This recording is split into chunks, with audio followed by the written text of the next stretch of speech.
Hello everyone, good morning to all of you. आइए आज हम लोग राज्यपाल के बारे में पढ़ेंगे, जानेंगे राज्यपाल क्या है और इनका क्या स्थिति होता है किसी भी राज्य में, इसकी नियुक्तियां कैसे होती है।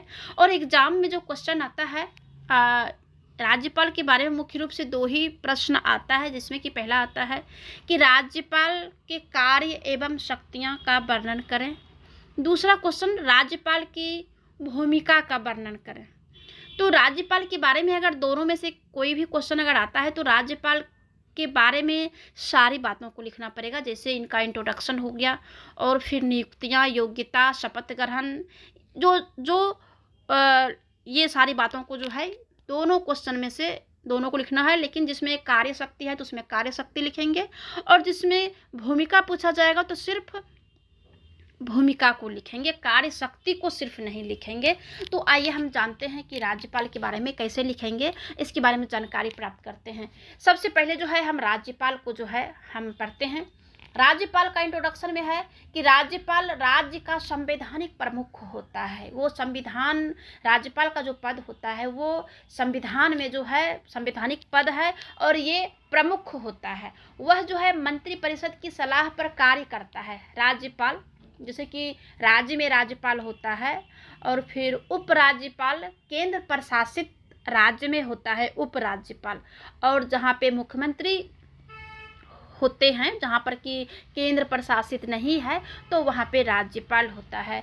तो राज्यपाल जो है मंत्री परिषद के सलाह से काम करता है। जैसे कि मंत्री परिषद है किसी भी राज्य में, जैसे विधान मंडल है और फिर एक विधान परिषद होता है। सारे राज्य में विधान परिषद नहीं है, किसी किसी राज्य में 7-8 राज्य में विधान परिषद और विधानमंडल दोनों है। और फिर विधानमंडल जो होता है तो विधान मंत्री परिषद, जितने भी मंत्री लोग होते हैं उनका जो काउंसिल होता है, मिनिस्ट्री ऑफ काउंसिल जो होता है, काउंसिल ऑफ मिनिस्टर जो होता है, तो ये इनके सलाह पर राज्यपाल कार्य करते हैं। लेकिन इसकी जो संवैधानिक स्थिति होता है वो मंत्री परिषद की तुलना में बहुत ही सुरक्षित होता है। मंत्री परिषद की तुलना में इनका जो स्थिति होता है, पोजीशन होता है, वो सुरक्षित होता है। वह राष्ट्रपति के समान राज्य में रहते हैं। जैसे केंद्र में राष्ट्रपति रहते हैं, जो स्थिति है वही स्थिति राज्य में राज्यपाल की होती है। वह राष्ट्रपति के समान ही राज्य में रहते हैं। संविधान राज्यपाल को प्रभाव तथा कुछ शक्तियां प्रदान किया है। संविधान में राज्यपाल के बारे में शक्तियां लिखा हुआ है और संविधान जो है राज्यपाल को शक्ति प्रदान करते हैं। इसका जो पद होता है वो जितना स्वभावात्मक है उतना ही कार्यात्मक भी होता है। राज्यपाल के बारे में संविधान के भाग 6 में राज्य शासन के लिए प्रावधान है। राज्यपाल की नियुक्ति राज्यों में तथा उपराज्यपाल की नियुक्ति केंद्र प्रशासित प्रदेशों में होती है, जैसा कि हम लोग पहले ही बताए थे। राज्यपाल राज्य में कार्यपालिका के प्रमुख मुखिया के रूप में होता है। राज्यपाल किसी भी राज्य में जो भी राज्य के राज्यपाल होते हैं वो कार्यपालिका के मुखिया के रूप में होते हैं। जैसे केंद्र में राष्ट्रपति को जो है भारत का प्रथम नागरिक कहा जाता है, राज्य के प्रथम नागरिक राज्यपाल को कहा जाता है। इसीलिए जो है ये प्रमुख होते हैं, कार्यपालिका के प्रमुख के रूप में ये कार्य करते हैं, जो कि परिषद के सलाह पर ये लोग जो है काम करते हैं। अब आइए हम जानते हैं कि राज्यपाल की योग्यता क्या है, कौन व्यक्ति किसी भी राज्य में राज्यपाल बन सकते हैं। जैसे किसी भी कोई भी नौकरी के लिए, जैसे टीचर के लिए, स्कूल के टीचर के लिए जैसे बीएड जरूरी है, कॉलेज टीचर के लिए नेट पीएचडी जरूरी होता है, यानी योग्यता। तो राज्यपाल बनने के लिए भी कुछ योग्यता है जो कि संविधान के अनुच्छेद 157 में दिया गया है। 157 में जो है राज्यपाल की नियुक्ति के बारे में बताया गया है कि कितने प्रकार के ये जो है होता है, जिसमें कि पहला होता है कि वह भारत का नागरिक हो। जो भारत का नागरिक होगा वही जो है राज्यपाल के पद के लिए योग्य होंगे। दूसरा है कि उनकी आयु 35 वर्ष हो चुकी हो, 35 वर्ष उनका आयु से अगर कम है तो वो राज्यपाल नहीं बनेंगे। 35 वर्ष अगर पूरी कर चुके हैं तो वो राज्यपाल के योग्य हैं, बनने के योग्य हैं।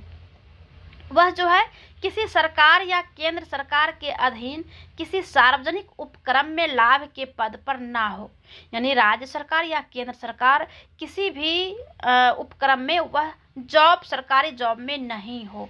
अगला है कि वह राज्य के विधानसभा में सदस्य चुने जाने के योग्य हो।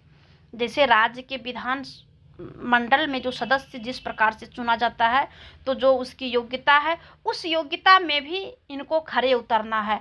अगला है कि वह पागल या दिवालिया घोषित ना हो, किसी भी प्रकार का उनका पागल घोषित ना हो या फिर दिवालिया भी नहीं हो। जैसे दिवालिया होता है कि जो बैंक फ्रॉड होते हैं या फिर देशद्रोही टाइप से जो होते हैं, जैसे कि अभी बहुत सारे लोग जो है बैंक फ्रॉड करके जो है भागा, जैसे विजय माल्या हो गया, नीरव मोदी हो गया, तो ये सब दिवालिया घोषित है। ऐसे सब लोगों को राज्यपाल के लिए योग्य नहीं माना जाएगा।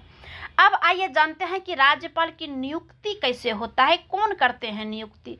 संविधान के अनुच्छेद 155 के अनुसार राज्यपाल की नियुक्ति राष्ट्रपति के द्वारा किया जाता है, राष्ट्रपति के द्वारा प्रत्यक्ष रूप में किया जाता है। जैसे राष्ट्रपति है, वो राष्ट्रपति जिसे प्रधानमंत्री जी सिफारिश कर देंगे जिस व्यक्ति को, उस व्यक्ति को राष्ट्रपति जो है राज्य में जिस राज्य के लिए वो सिफारिश करेंगे, तो उस राज्य में राष्ट्रपति उन व्यक्ति को राज्यपाल के पद पर नियुक्त करते हैं।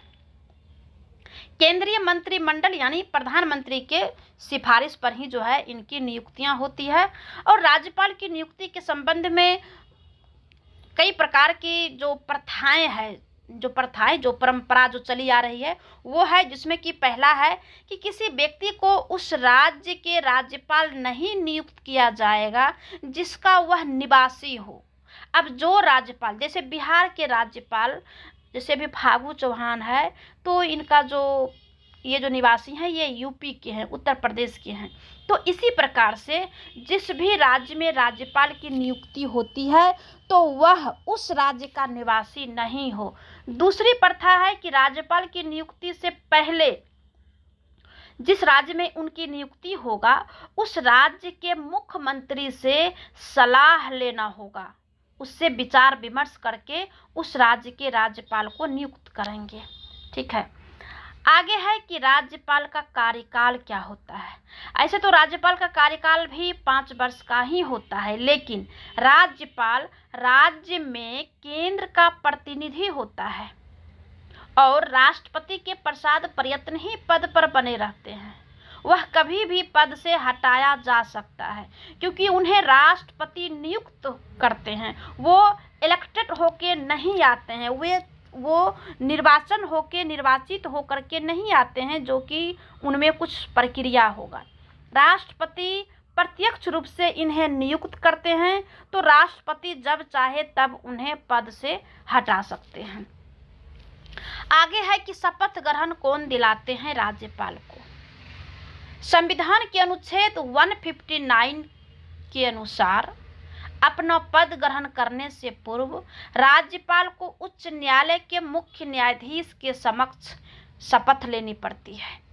जैसे केंद्र में राष्ट्रपति जो शपथ लेते हैं वो सुप्रीम कोर्ट के मुख्य न्यायाधीश के सामने शपथ लेते हैं, उसी प्रकार से राज्यपाल को राज्य के जो हाईकोर्ट होते हैं उस हाईकोर्ट के मुख्य न्यायाधीश के सामने वो शपथ लेते हैं। शपथ में क्या क्या बातें होती है, जैसे है कि मैं अमुक व्यक्ति ईश्वर की शपथ लेता हूँ या लेती हूँ कि मैं सत्य निष्ठा से प्रतिज्ञा करता हूँ या करती हूँ।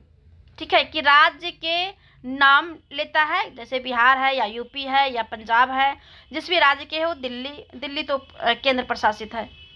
तो ये जो है राज्यपाल पद का कार्य पालन करूँगा या करूँगी।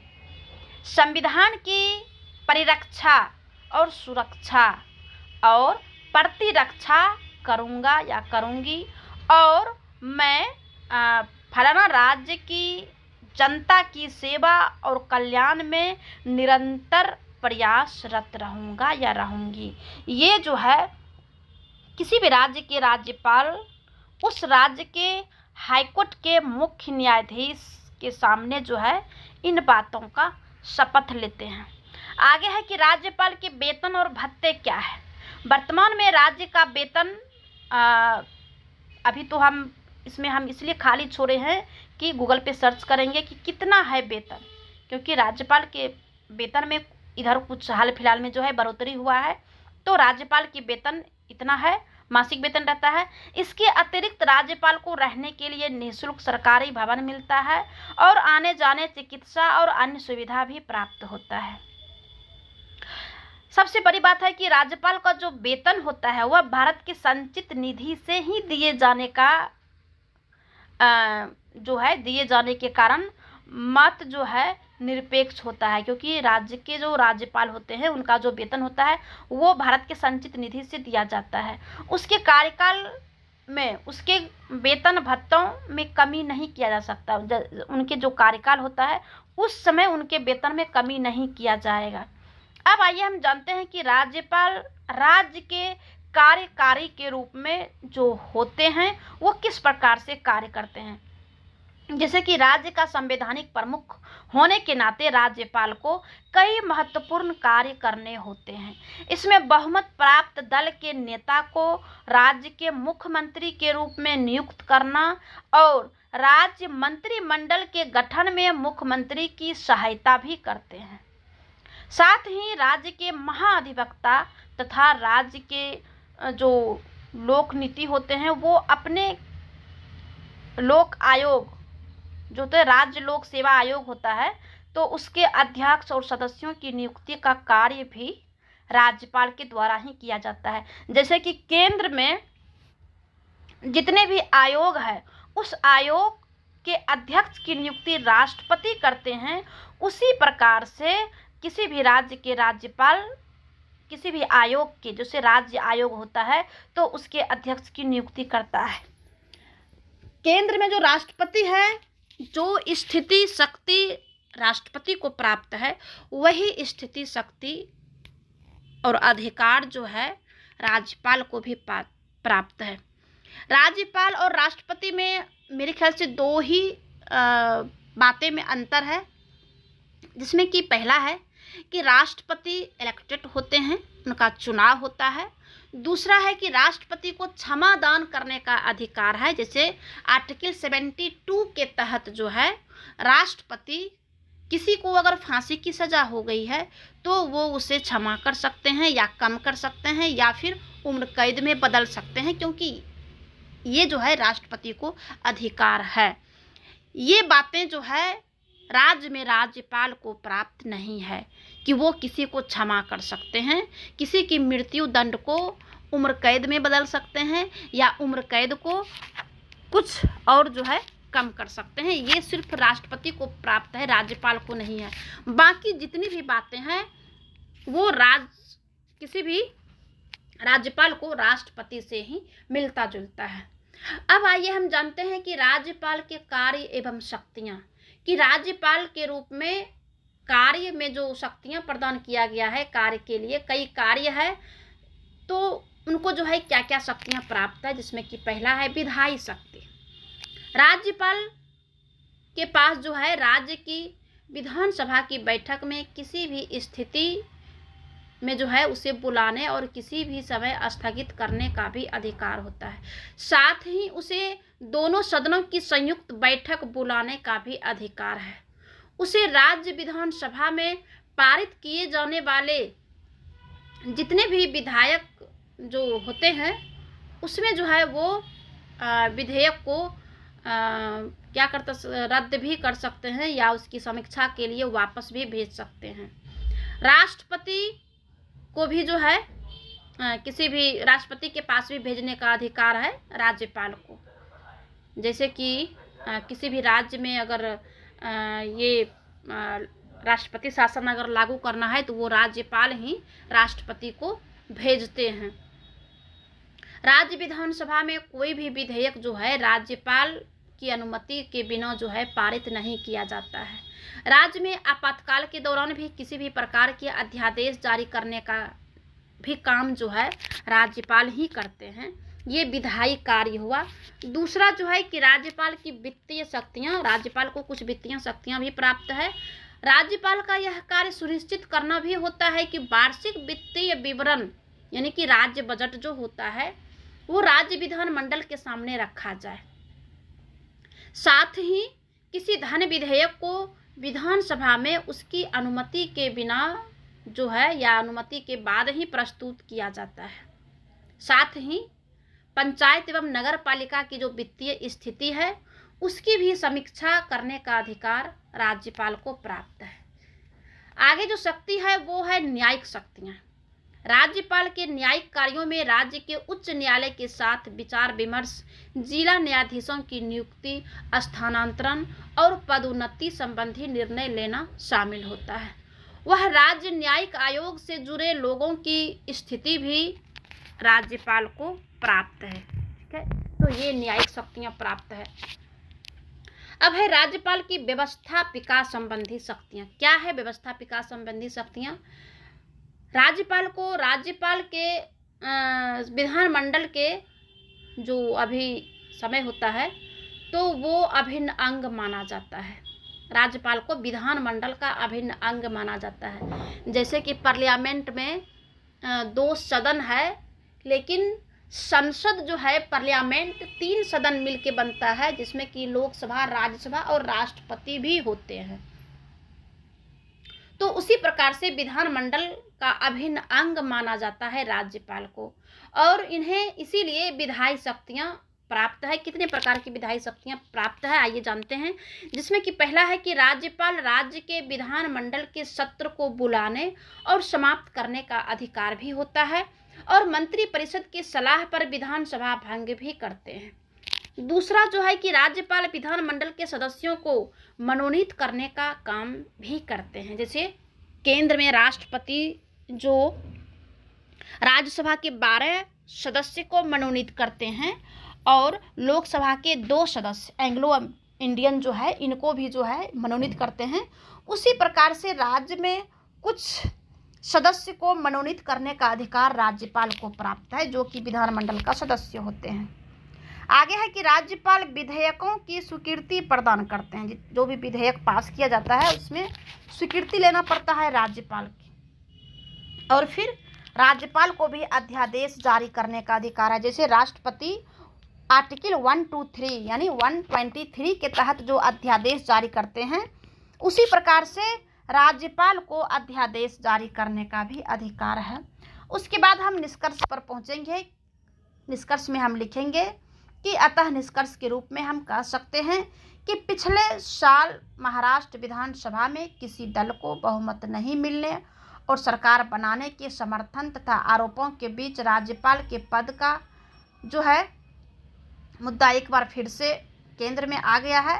इससे हम लोग कह सकते हैं कि राज्यों में राज्यपाल का पद जो है व्यर्थ नज़र आता है, और राज्य जो है सरकारी पक्ष के जो है बोझ सा मालूम होता है। लेकिन हमें राज्यपाल द्वारा जो निभाई गई महत्वपूर्ण भूमिका है उसे भी नज़रअंदाज नहीं कर सकते हैं, क्योंकि राज्यपाल को राज्य एवं केंद्र के बीच एक सेतु का कार्य करने का काम करता है। तो पूरी तरह से हम ये नहीं नकार सकते हैं कि राज्य में राज्यपाल का जो पद है वो पूरी तरह से व्यर्थ है, क्योंकि कई ऐसे कार्य भी राज्यपाल के द्वारा किया जाता है जिसे कि राज्यपाल को रहना या राज्यपाल का पद को रहना जरूरी है। ऐसे तो राज्यपाल के पद को जो है केंद्र और राज्य के बीच लड़ाई का मुद्दा शुरुआत से ही बना हुआ है, जो कि अभी जो हमने महाराष्ट्र का उदाहरण दिया। लेकिन इसके बावजूद भी हम ये नहीं नकार सकते हैं कि राज्यपाल की जो पद है वो पूरी तरह से बेकार है, व्यर्थ है। ठीक है, तो ये रहा राज्यपाल के बारे में सारी बातें। धन्यवाद।